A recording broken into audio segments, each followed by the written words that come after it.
दोस्तों, बागेश्वर धाम के कथावाचक पंडित धीरेन्द्र कृष्ण शास्त्री इन दिनों काफी सुर्खियों में हैं।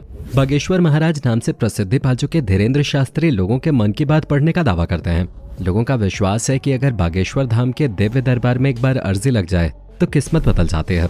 महाराज लोगों की समस्या बिना बताए ही पढ़ लेते हैं और फिर उनके मन की बात को बताते हुए कागज पर समस्या का समाधान बताते हुए लिखते हैं कि जल्दी ही आपकी प्रॉब्लम सॉल्व हो जाएगी। बागेश्वर धाम के दरबार में बड़ी संख्या में लोग पहुंचते हैं और अपनी अर्जी लगाते हैं, लेकिन बड़ा सवाल है कि आखिर बाबा लोगों के मन की बात कैसे जान जाते हैं। इन चर्चाओं के बीच अब कुछ आलोचक भी सामने आए हैं जो बाबा धीरेन्द्र शास्त्री के चमत्कार करने के दावे पर सवाल उठा रहे हैं। कुछ लोगों ने जहां बाबा को चुनौती दे दी तो कुछ लोगों ने इन्हें पाखंड बताया। लेकिन सबसे दिलचस्प बात यह रही कि धीरेन्द्र शास्त्री जी के दरबार को लेकर अब सियासी बयानबाजी भी शुरू हो गई है। कई नेताओं ने जहां उनकी तारीफ की तो कईयों ने उन्हें ढोंगी और झूठा करार दिया। इसके अलावा कई धर्मगुरुओं ने भी सवाल उठाए हैं। किसी ने उन्हें इस्लाम का विरोधी बताया तो किसी ने उन्हें शातिर माइंड रीडर बताया जो कि भोले भाले लोगों को ठगता है। अब दोस्तों, इन बातों में कितनी सच्चाई है, इसी बात से आज हम आ गए हैं पर्दा उठाने, इसलिए बने रहिए हमारे साथ वीडियो के अंत तक। दोस्तों, इससे पहले कि हम उन पर लग रहे किसी आरोप पर चर्चा करें, उससे पहले आइए ये जान लेते हैं कि आखिर उनको इतनी सिद्धियां कहां से और कैसे प्राप्त हुई। दोस्तों, बागेश्वर धाम मध्य प्रदेश के छतरपुर जिले में गढ़ा नाम के एक गांव में है। छतरपुर को आप ऐसे नहीं पहचान पा रहे तो हम आपको बता दें कि विश्व विरासत माने गए खजुराहो के मंदिर छतरपुर में ही है और इसी गढ़ा गाँव में एक पहाड़ी पर शंकर जी की एक मूर्ति स्थापित है। पास में ही गाँव के लोग अंतिम संस्कार करते थे। स्थानीय लोग इसे एक वक्त मरघट पहाड़ी ही बुलाते थे। ये एक पिछड़ा इलाका है और देश के बाकी हिस्सों की तरह ही यहाँ भी कुछ लोग तंत्र सिद्धि, जिसे आप सादी भाषा में जादू टोना कह सकते हैं, उसे मानते हैं। जब लोग परेशान होते हैं या उनके यहाँ कोई रोगी लंबे समय तक ठीक नहीं होता तब वो मायूस होकर इस तरफ रुख करते हैं और स्वाभाविक रूप से ये काम श्मशान के करीब यानी कि मरघट पहाड़ी के करीब लंबे समय से होता आ रहा है, लेकिन छोटे स्केल पर। धीरेन्द्र शास्त्री के दादाजी ने शंकर जी के पास ही बालाजी यानी हनुमान की मूर्ति स्थापित करवाई। वो मंदिरों में ही पूजा वगैरह करते थे और इन्हें दादा गुरु कहा जाता था। दादा गुरु के समय से ही शास्त्री परिवार का संबंध उस जगह से हुआ जिसे आज बागेश्वर धाम कहा जाता है। दादा गुरु के समय भी मरघट पहाड़ी इलाके में झाड़ फूक का काम चलता रहा। दादा गुरु के बेटे यानी धीरेन्द्र शास्त्री के पिता खेती करते थे, लेकिन धीरेन्द्र शास्त्री ने मरघट पहाड़ी का रुख किया। उनकी शिक्षा के बारे में कोई भी स्पष्ट जानकारी मौजूद नहीं है, लेकिन सूत्रों की माने तो कुछ साल पहले धीरेन्द्र शास्त्री छतरपुर आए और उन्होंने एक प्रेस कॉन्फ्रेंस की जिसमें स्थानीय मीडिया को बुलाया गया। यहाँ प्रेस के सामने धीरेन्द्र शास्त्री ने कथित रूप से पत्रकारों से कहा कि हमारा एक सिद्ध स्थान है गढ़ा, यहाँ आकर आप लोग दर्शन कीजिए और चमत्कार देखिए। पत्रकारों ने पूछा कि चमत्कार क्या है, तब जवाब आया कि गढ़ा स्थित पहाड़ी पर शंकर जी के मंदिर में यदि बल्ब लगाया जाए तो फूट जाता है, इसलिए मंदिर में सिर्फ दिए की रोशनी की जाती है, इसलिए लोगों की आस्था है। लेकिन उस वक्त प्रेस ने धीरेन्द्र शास्त्री में ज्यादा दिलचस्पी नहीं ली, क्योंकि वहाँ बाबाओं और उनके चमत्कारों की कहानियां नई नहीं है, इसलिए कथित चमत्कार की छिटपुट रिपोर्टिंग ही हो पाई। लेकिन समय के साथ धीरेन्द्र शास्त्री से ऐसे लोग जुड़े जो उन्हें सोशल मीडिया की दुनिया में लेकर आए। इसके बाद उन्हें मीडिया के रास्ते होने वाले प्रचार की उतनी आवश्यकता नहीं पड़ी। सोशल मीडिया के अलावा धीरेन्द्र शास्त्री की दूसरी ताकत बना टीवी, न्यूज वाला नहीं, धर्म वाला। जी हाँ दोस्तों, एक धार्मिक चैनल ने पिछले 3-4 सालों में धीरेन्द्र शास्त्री के साथ मिलकर बड़ी बड़ी भगवत कथाएं शुरू की। स्थानीय मीडिया के कुछ लोग उन्हें नियमित रूप से कवर करने लगे और सोशल मीडिया तो था ही। इसके बाद धीरेन्द्र शास्त्री के नाम के साथ कथावाचक लगने लगा और वो इस स्पेस में छा गए। आज पहाड़ी पर शिव और हनुमान की मूर्तियां हैं, दर्शन के लिए सारी व्यवस्था है और बालाजी के यहाँ ही लोग नारियल बांधकर अर्जी लगाते हैं। अगर आपको धीरेन्द्र शास्त्री से मिलना हो तो पहाड़ी से नीचे पंचायत का एक भवन है, वहाँ आप इनसे मिल सकते हैं, जो अब अच्छे खासे निर्माण के बाद बागेश्वर धाम बन गया है, जिसके चलते आसपास की जमीनों की कीमत 80 लाख प्रति एकड़ तक पहुंच गई है। और यहाँ जमीन सिर्फ खरीदी ही नहीं जा रही है, आरोप है कि कब्जाई भी जा रही है। इस इल्जाम की पड़ताल के लिए लोकल अखबार के रिपोर्टर ने ग्राउंड रिपोर्टिंग की और उसमें पाया कि आज छतरपुर खजुराहो हाईवे से सटा गढ़ा गांव बागेश्वर धाम के कारण बिजनेस हब बन गया है। रोज हजारों की भीड़ होती है, जो मंगलवार और शनिवार को लाखों में बदल जाती है। इसके चलते दुकानों का 1 महीने का किराया 1.25 लाख रुपए तक पहुंच जाता है। इतना ही नहीं, अब गढ़ा में निजी और सरकारी जमीनों पर भी कब्जे का खेल शुरू हो गया है।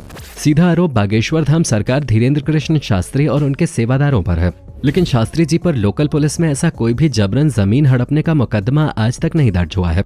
इसके पीछे भी लोग कहते हैं कि बागेश्वर महाराज के प्रभाव के चलते कोई आवाज उठाने की हिम्मत तक नहीं कर पाता और तो और लोग खुलकर बोलने से भी डरते हैं। वो कहते हैं कि नेता मंत्री, कलेक्टर, एसपी से लेकर थानेदार तक जब धीरेन्द्र कृष्ण शास्त्री के चरणों में मत्था टेकते हो तो हमारी कौन सुनेगा।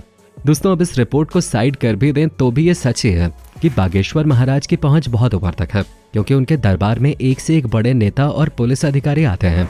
तो दोस्तों अब इस आरोप में कितनी सच्चाई है कि उन्होंने गढ़ा की भूमि हड़पी है कि नहीं, ये तो कहना मुश्किल है, क्योंकि उनके खिलाफ आज तक कोई मुकदमा दायर नहीं हुआ है।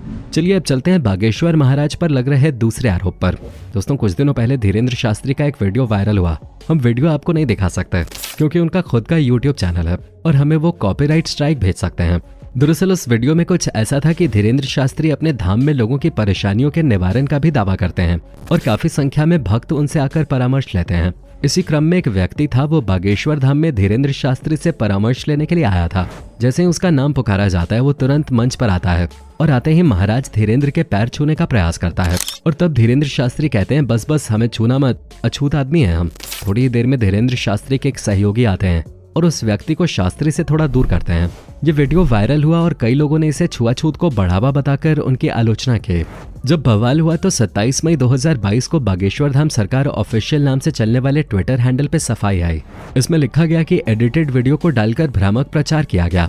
अछूत कहकर धीरेंद्र शास्त्री ने खुद को ही संबोधित किया था, जिसे मीडिया ने लोगों के सामने गलत तरह से पेश किया था और उस वीडियो में भी साफ देखा जा सकता है कि उन्होंने उस भक्त को ये कहते हुए रोक दिया था कि मेरे पैर छूने की कोई जरूरत नहीं है, मैं तो बहुत छोटा हूँ आपके सामने, जिसका पूरा वीडियो आप उनके YouTube चैनल पे देख सकते हैं। आइए अब बात करते हैं उन पर लगने वाले एक और आरोप के। दोस्तों दरअसल कुछ दिनों पहले एक और विवादित वीडियो सामने आया था। उसमें धीरेंद्र शास्त्री शाहरुख खान की पठान मूवी के बॉयकॉट की मांग करते नजर आते हैं। इसमें वो अपने श्रद्धालुओं से कहते हैं कि सौगंध है पूरे भारत के लोगों को, तुम्हें शपथ है, जो सनातन का विरोध करे, चाहे वो नेता हो या अभिनेता हो, किसी को बख्शा नहीं जाएगा। और ये कहते हुए उन्होंने शाहरुख खान की फिल्म को बॉयकॉट करने की अपील की।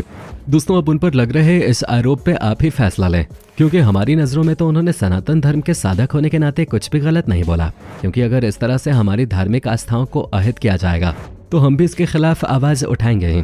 इसके अलावा भी कई लोग उन पे ये भी आरोप लगाते हैं कि वो लोगों का जबरन धर्म परिवर्तन करवाते हैं, लेकिन इस पर भी उन्होंने अपना पक्ष रखा और कहा कि मैं किसी को जबरदस्ती सनातन धर्म अपनाने को नहीं कहता हूँ। लोग खुद सनातन धर्म में लीन होकर उनके पास आते हैं और खुद ही इस धर्म को अपना लेते हैं, वो सिर्फ उनका मार्गदर्शन करते हैं। दोस्तों अब आते हैं नागपुर वाली घटना पर। यहाँ के रेशमी बाग मैदान में रामचरित्र चर्चा का आयोजन हुआ था, जिसमें धीरेंद्र शास्त्री का कथित दिव्य दरबार भी लगना था। कथा की शुरुआत 5 जनवरी को हुई और इसका समापन 13 जनवरी को होना था, लेकिन 11 जनवरी को इस कथा का अंतिम दिन बता दिया गया और कार्यक्रम समाप्त हो गया। कारण बताया गया कि अंधश्रद्धा उन्मूलन समिति के अध्यक्ष श्याम मानव ने दिव्य दरबार और प्रेत दरबार की आड़ में धीरेंद्र शास्त्री पर जादू टोना को बढ़ावा देने का आरोप लगा दिया था।